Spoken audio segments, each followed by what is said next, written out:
You already know hundreds of Italian words. You just don't know you know them. Every single word ending in tion, and there are thousands of them, has an Italian equivalent. You just change the ending. Education becomes educazione. Communication becomes comunicazione. Nation becomes nazione. Tradition becomes tradizione. It works with tion too. Vision becomes visione.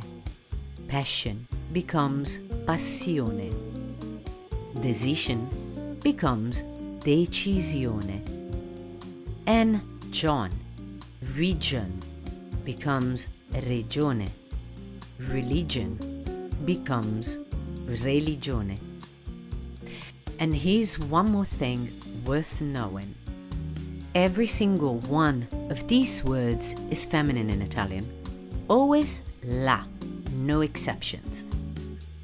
La comunicazione, la visione, la regione. Now you try.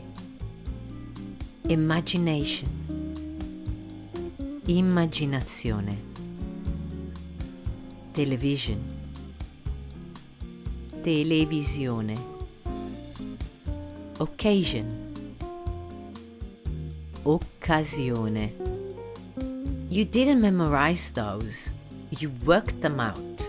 That's the difference between studying Italian and understanding it. This is Italiano Chiaro. If you want more, subscribe.